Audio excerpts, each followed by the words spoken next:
नमस्कार विद्यार्थी मित्रांनो, स्वागत आहे तुमचं आजच्या नवीन व्हिडिओमध्ये. तर आज आपण वीकली करंट अफेअर्स म्हणजेच 12 ते 18 जानेवारी दरम्यानच्या खूप महत्त्वाच्या चालू घडामोडी पाहत आहोत.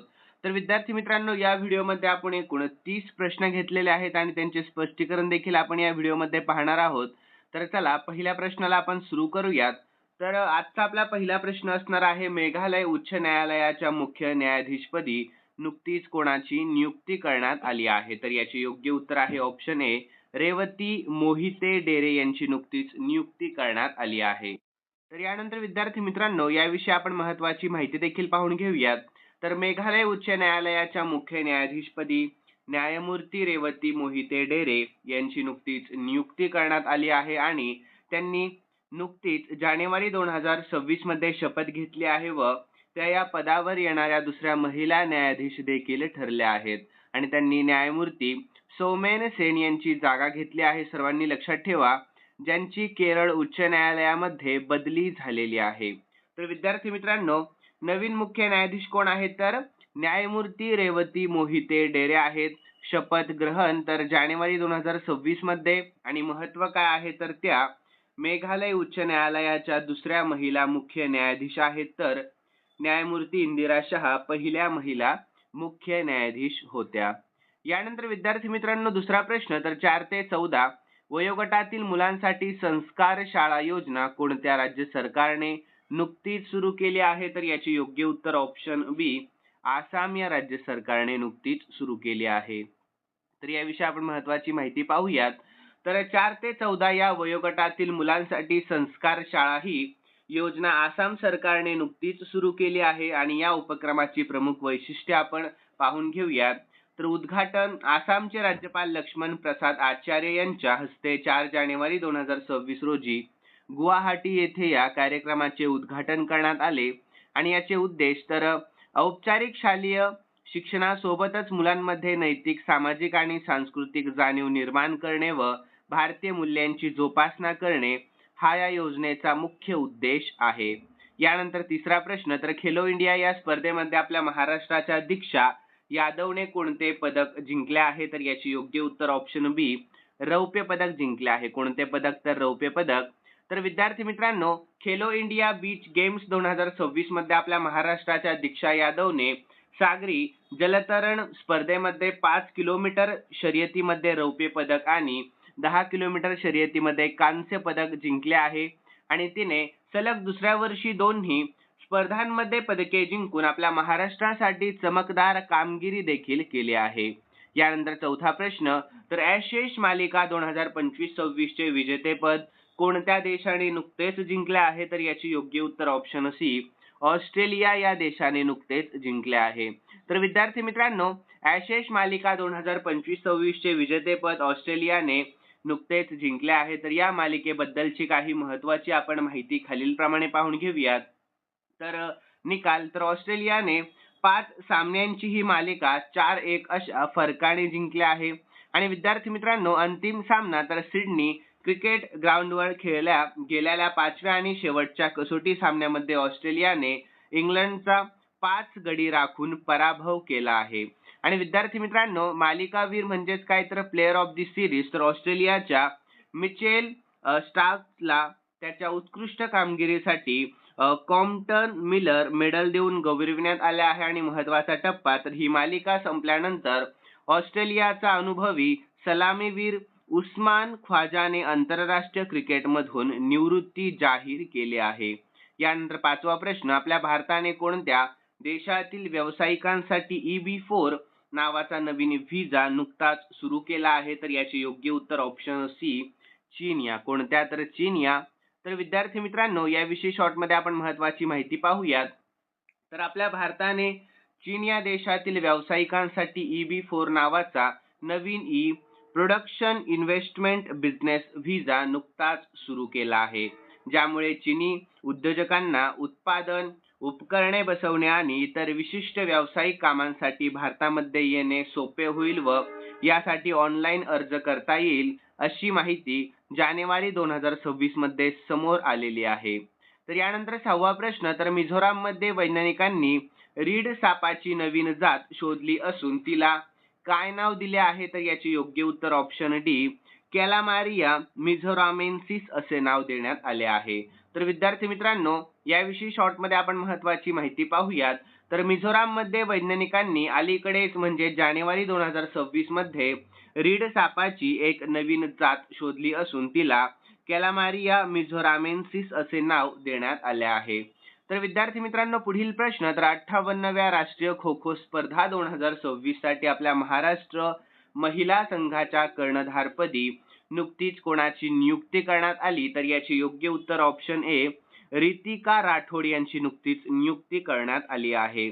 यानंतर पुढील प्रश्न. कोयना धरणाचे पूर्वीचे नाव शिवाजी सागर असे होते, तर आता हे नाव बदलून काय करण्यात आले आहे? महत्त्वाचा प्रश्न आहे. तर याचे योग्य उत्तर ऑप्शन डी, श्री छत्रपती शिवाजी महाराज कोयना जलसागर असे करण्यात आले आहे. तर विद्यार्थी मित्रांनो, कोयना या धरणाचे पूर्वीचे नाव शिवाजी सागर असे होते, ते आता बदलून श्री छत्रपती शिवाजी महाराज कोयना जलसागर असे करण्यात आले आहे.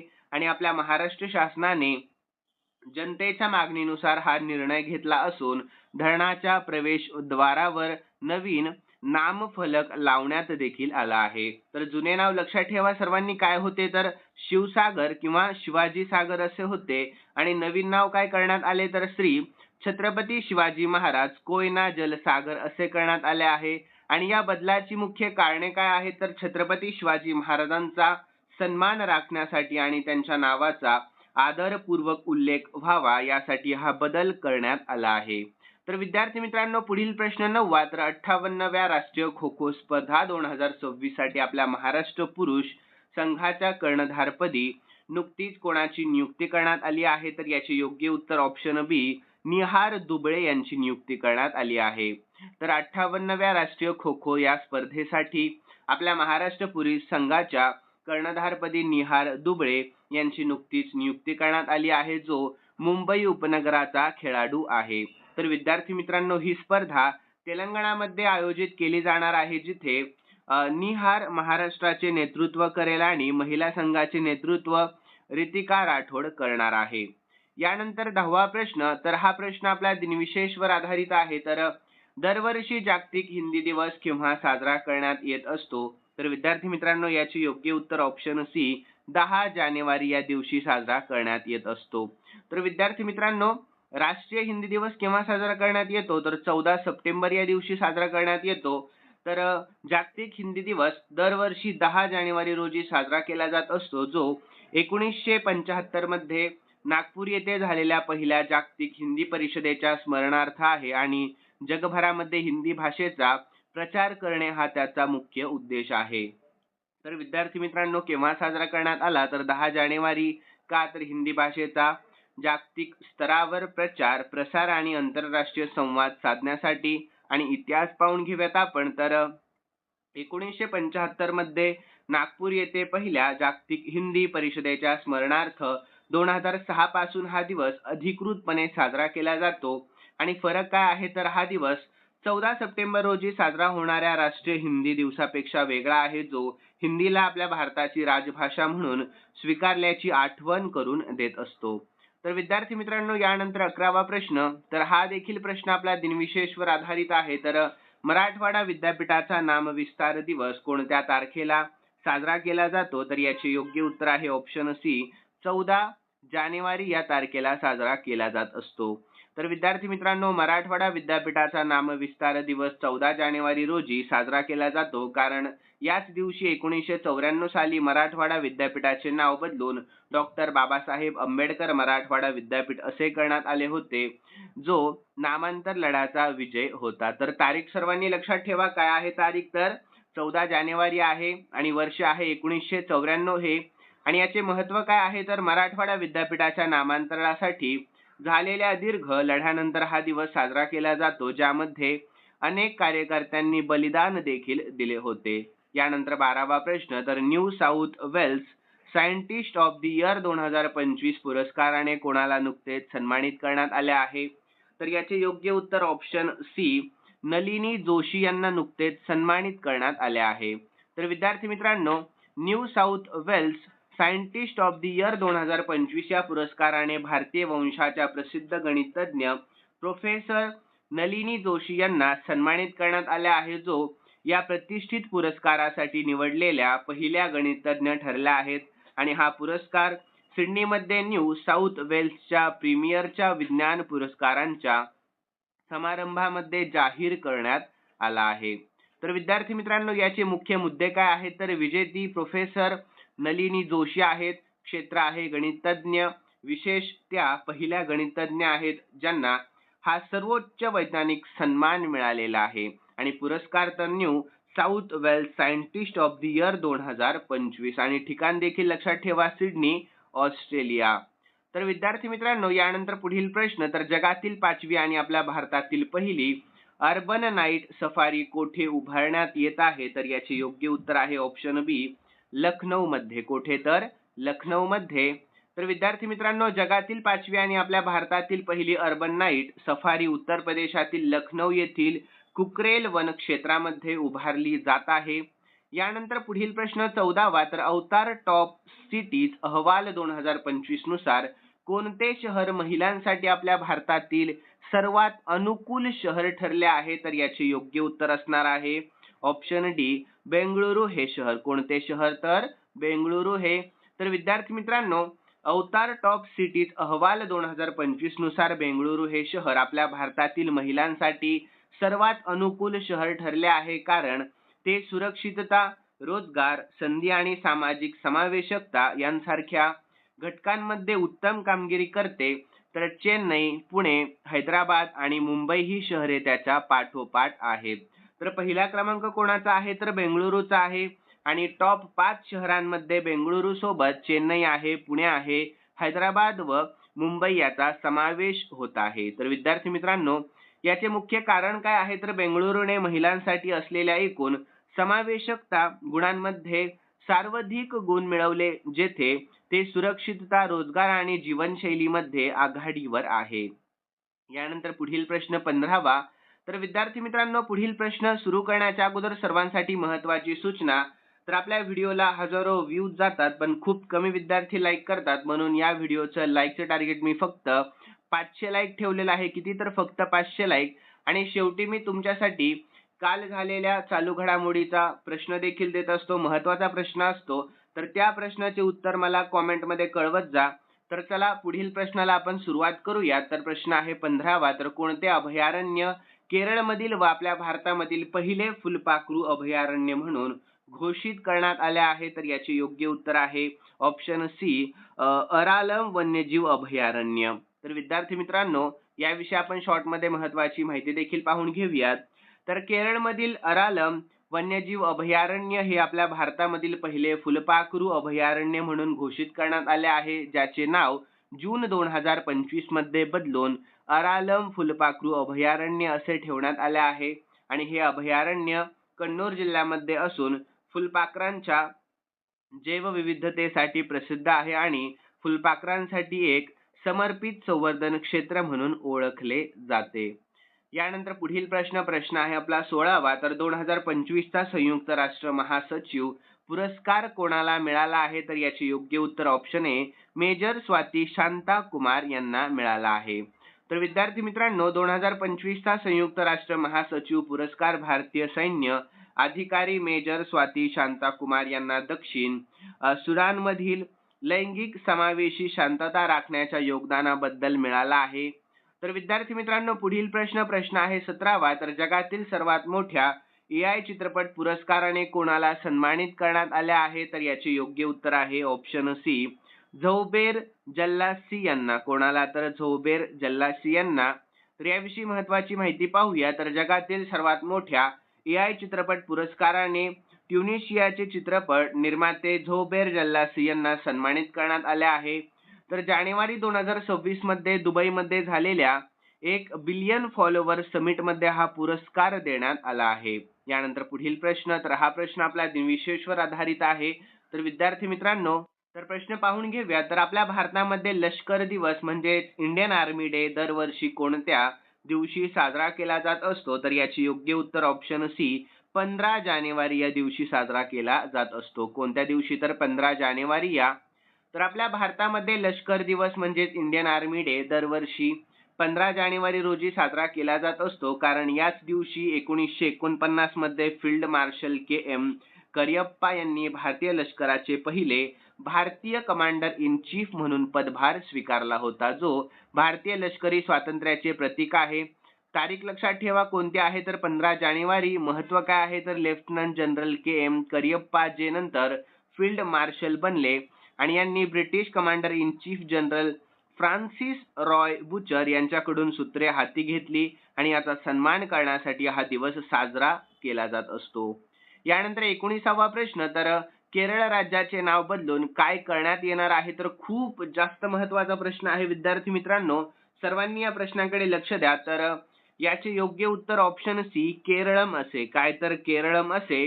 तर विद्यार्थी मित्रांनो, आपण स्पष्टीकरण पाहून घेऊयात महत्त्वाची माहिती सहित. तर केरळ राज्याचे नाव बदलून केरळम असे करण्यात येणार आहे, कारण केरळ विधानसभेने याबाबतचा ठराव एकमताने मंजूर केला आहे आणि या प्रस्तावानुसार राज्याचे नाव मल्याळम भाषेतील उच्चाराप्रमाणे केरळम असे अधिकृतपणे होईल, कारण केरळ हे नाव इंग्रजीतील आंग्लिकीकरणामुळे आले आहे, अशी भूमिका मुख्यमंत्री पिनराई विजयन यांनी मांडली आहे. आणि विद्यार्थी मित्रांनो, हा प्रस्ताव आता केंद्र सरकारकडे अंतिम मंजुरीसाठी पाठवला जाईल असे व्रत देखील आहे.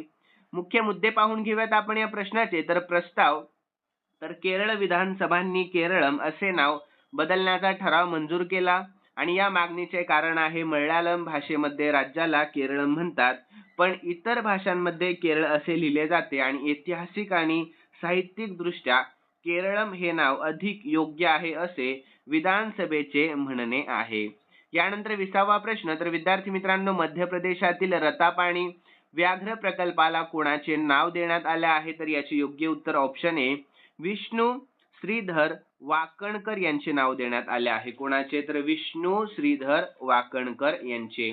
तर विद्यार्थी मित्रांनो, याविषयी आपण महत्त्वाची माहिती देखील पाहून घेऊयात. तर मध्य प्रदेशातील रतापाणी व्याघ्र प्रकल्पाला जगप्रसिद्ध पुरातत्व शास्त्रज्ञ आणि पद्मश्री पुरस्कार विजेते डॉक्टर विष्णू श्रीधर वाकणकर यांचे नाव देण्यात आले आहे, अशी घोषणा मुख्यमंत्री मोहन यादव यांनी नुकतीच केलेली आहे. तर विद्यार्थी मित्रांनो, भीमबेटका लेण्यांचा शोध लावण्यात महत्त्वपूर्ण योगदान देणाऱ्या वाकणकर यांच्या सन्मानार्थ हे नाव देण्यात आले आहे.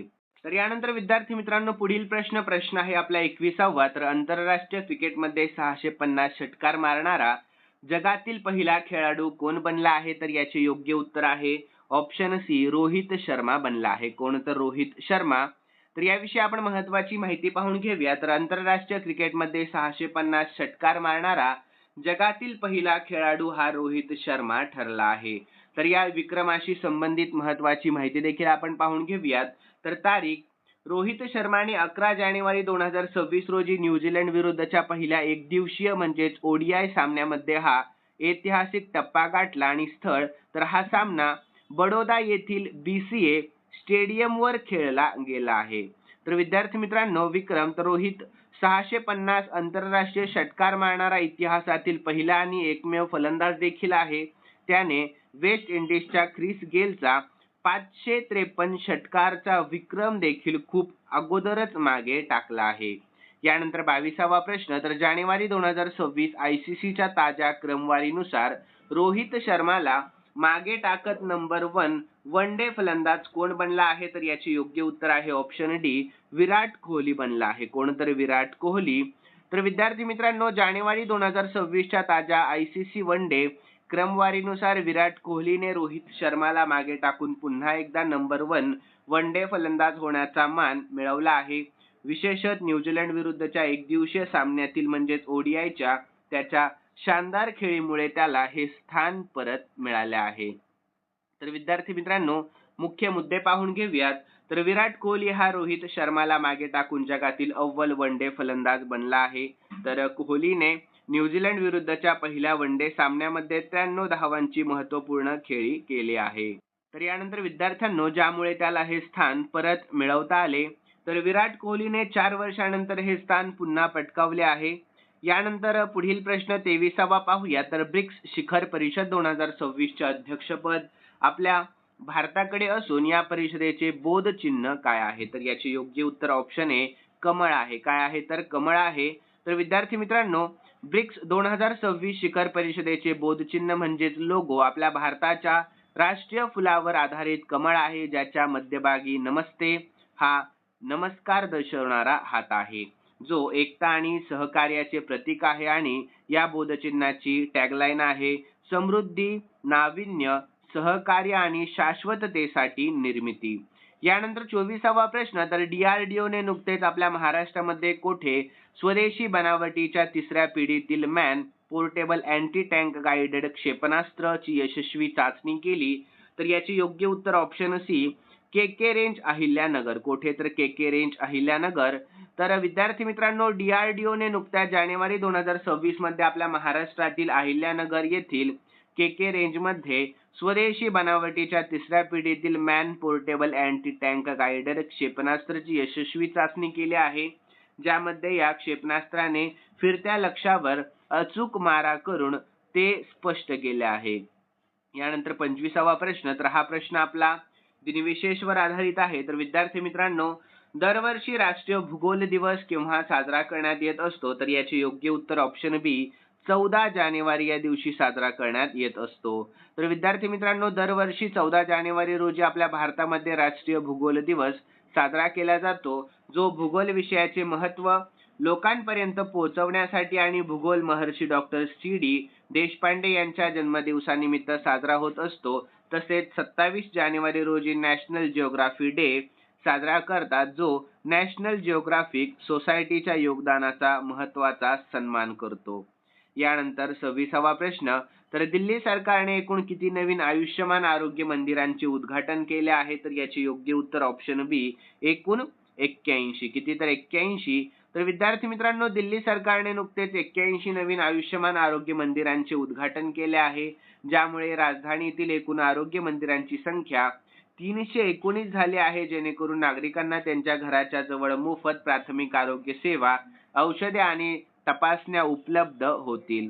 यानंतर पुढील प्रश्न आहे आपला 27वा. तर विद्यार्थी मित्रांनो, राज्यातील 29 महापालिकांच्या निवडणुकीमध्ये सर्वाधिक नगरसेवक कोणत्या पक्षाचे निवडून आले आहेत? तर याचे योग्य उत्तर आहे ऑप्शन डी भाजपचे. कोणत्या तर भाजपचे.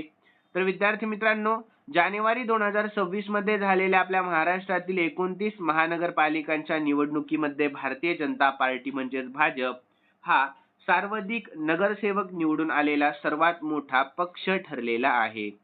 तर विद्यार्थी मित्रांनो, या निवडणुकीच्या निकालांनुसार महत्त्वाचे मुद्दे आपण खालीलप्रमाणे पाहून घेऊयात. तर सर्वात मोठा पक्ष 29 पैकी 24 ते 25 महानगरपालिकांमध्ये भाजप, शिवसेना, शिंदे गट महायुतीने सत्ता मिळवली असून भाजपने एकूण 1400 जागा जिंकल्या आहेत. तर विद्यार्थी मित्रांनो, प्रमुख शहरांमधील स्थिती, तर भाजप शिवसेना महायुतीने मुंबई, BMC पुणे, नागपूर, नाशिक, ठाणे आणि नवी मुंबई यांसारख्या महत्त्वाच्या शहरांमध्ये विजय मिळवला आहे. आणि मुंबई महानगरपालिका म्हणजेच BMC, तर मुंबईमध्ये भाजपने 89 जागा जिंकून प्रथम क्रमांक पटकावला आहे, तर शिवसेना UBT 65 जागांसह दुसऱ्या क्रमांकावर आहे. आणि विद्यार्थी मित्रांनो, इतर पक्षांची कामगिरी, तर महायुतीमधील मित्र पक्ष असलेल्या शिवसेनेने म्हणजेच एकनाथ शिंदे गटाने सुमारे 397 जागा जिंकल्या आहेत. आणि विरोधी पक्षांमध्ये काँग्रेसला 324, राष्ट्रवादी काँग्रेसला 160 आणि शिवसेना UBTला 153 जागा मिळाल्या आहेत. तर विद्यार्थी मित्रांनो, यानंतर 28वा प्रश्न, तर आपल्या भारतातील पहिले पूर्णपणे कागद विरहित जिल्हा न्यायपालिका कोणत्या राज्यामध्ये स्थापन करण्यात आली आहे? तर याचे योग्य उत्तर ऑप्शन डी केरळ या राज्यामध्ये. कोणत्या तर केरळ या राज्यामध्ये. तर विद्यार्थी मित्रांनो, आपल्या भारतातील पहिले पूर्णपणे कागद विरहित म्हणजेच पेपरलेस जिल्हा न्यायालय केरळ या राज्यामध्ये स्थापन करण्यात आले आहे. आणि या ऐतिहासिक उपक्रमाची मुख्य वैशिष्ट्ये आपण पाहून घेऊयात. तर स्थान केरळमधील वायनाड जिल्ह्यातील कल्पेट्टा हे या देशातील पहिले पूर्णपणे पेपरलेस न्यायिक जिल्हा बनले आहेत. उद्घाटन 6 जानेवारी 2026 रोजी आपल्या भारताचे सरन्यायाधीश सूर्यकांत यांनी या प्रणालीचे उद्घाटन केले. तर यानंतर विद्यार्थी मित्रांनो कार्यपद्धती, तर येथे खटला दाखल करण्यापासून ते ई फिलिंग ते अंतिम निकालापर्यंतची सर्व कामे पूर्णपणे डिजिटल पद्धतीने केली जात असतात.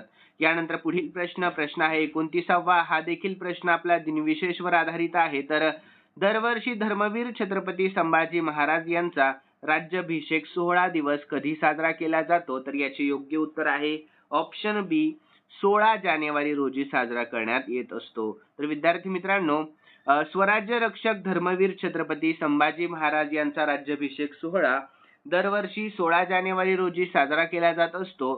तर या दिनाचे ऐतिहासिक महत्त्व आपण पाहून घेऊयात खालीलप्रमाणे. तर ऐतिहासिक तारीख 16 जानेवारी 1681 रोजी रायगड किल्ल्यावर संभाजी महाराजांचा राज्याभिषेक संपन्न झाला व ते स्वराज्याचे दुसरे छत्रपती ठरले.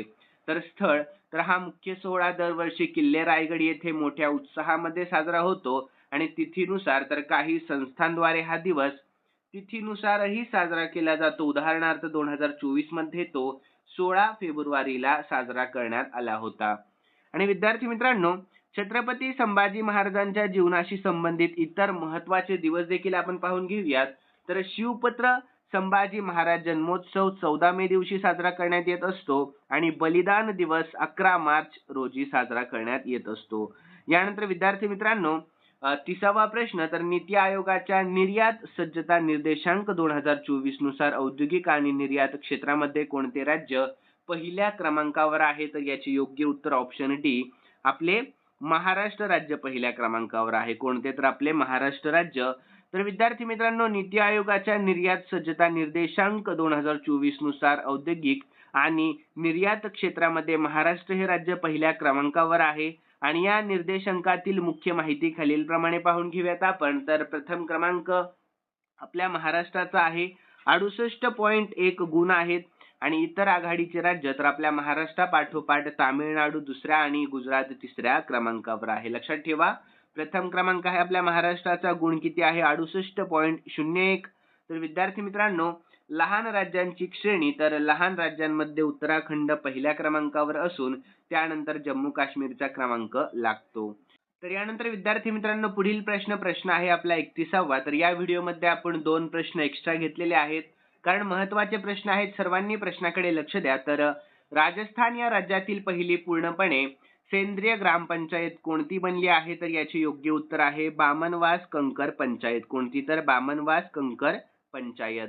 तर विद्यार्थी मित्रांनो, याविषयी शॉर्टमध्ये आपण महत्त्वाची माहिती पाहून घेऊयात. तर राजस्थानमधील बामनवास कांकर ही ग्रामपंचायत राज्यातील पहिली पूर्णपणे सेंद्रिय म्हणजेच फुल्ली ऑर्गेनिक प्रमाणित ग्रामपंचायत बनली आहे, जी नव्याने स्थापन झालेल्या कोटपुतली बेहरोड जिल्ह्यामध्ये आहे आणि यामध्ये 7 वाड्यांचा समावेश आहे. आणि रासायनिक खते व कीटकनाशकांचा वापर टाळून शाश्वत शेती आणि पर्यावरणाच्या संरक्षणाच्या दिशेने हे एक महत्त्वाचे पाऊल आहे. तर ग्रामपंचायत कोणची? तर बामनवास कांकर आहे. आणि विद्यार्थी मित्रांनो, जिल्हा तर कोटपुतली बेहरोड नवनिर्मिती. आणि वैशिष्ट्य, राज्यातील पहिली पूर्णपणे सेंद्रिय प्रमाणित ग्रामपंचायत आहे आणि उद्देश आहे मातीची धूप, भूजल पातळीतील घट आणि रासायनिक शेतीमुळे होणाऱ्या आरोग्याच्या समस्यांवर मात करणे. यानंतर शेवटचा प्रश्न, आपल्या भारतातील पहिली सौर ऊर्जेवर चालणारी TGV ऑन व्हील्स नावाची ATM व्हॅन कोणत्या बँकेने सुरू केली आहे? तर याचे योग्य उत्तर आहे ऑप्शन सी, त्रिपुरा ग्रामीण बँकेने नुकतीच सुरू केली आहे. तर विद्यार्थी मित्रांनो, आपल्या भारतातील पहिली सौर ऊर्जेवर चालणारी TGV ऑन व्हील्स नावाची ATM व्हॅन त्रिपुरा ग्रामीण बँकेने नुकतीच सुरू केली आहे, ज्यामुळे ग्रामीण आणि दुर्गम भागांमध्ये वीज नसतानाही बँकिंग सेवा पोहोचवणे शक्य झाले आहे. आणि ही व्हॅन पूर्णपणे सौर ऊर्जेवर चालते व या उपक्रमामुळे बँक आपल्या भारतातील पहिली प्रादेशिक ग्रामीण बँक RRB ठरली आहे, जिने अशी सुविधा आणलेली आहे. आणि विद्यार्थी मित्रांनो, यानंतर मी खालील 2 प्रश्न स्पेशली तुमच्यासाठी ठेवलेले आहेत. कारण हा वीकचा व्हिडिओ असल्यामुळे 2 प्रश्न ठेवले. तर सर्व विद्यार्थ्यांनी दोन्ही प्रश्नाचे उत्तर सांगण्याचा पुरेपूर प्रयत्न करायचा आपल्या कमेंट बॉक्समध्ये. तर प्रश्न पाहून घेऊयात. केरळ या राज्याचे नाव बदलून काय करण्यात येणार आहे? खूप महत्त्वाचा प्रश्न आहे. सर्वांनी या प्रश्नाचे उत्तर आपल्या कमेंटमध्ये कळवा. यानंतर पुढील प्रश्न, कोयना या धरणाचे पूर्वीचे नाव शिवाजी सागर असे होते. तर आता हे नाव बदलून काय करण्यात आले आहे, तर याचेही योग्य उत्तर सर्वांनी आपल्या कॉमेंटमध्ये कळवायचं आहे. आणि विद्यार्थी मित्रांनो, तुम्हाला आपला व्हिडिओ कसा वाटला नक्की कॉमेंटमध्ये सांगा. आणि जाता जाता सर्व विद्यार्थ्यांनी या व्हिडिओला लाईक करायचं आहे, शेअर करायचं आहे आणि सबस्क्राईब करायला अजिबात विसरायचं नाही. तर चला भेटूयात आपण नवीन व्हिडिओमध्ये. सर्वांसाठी धन्यवाद.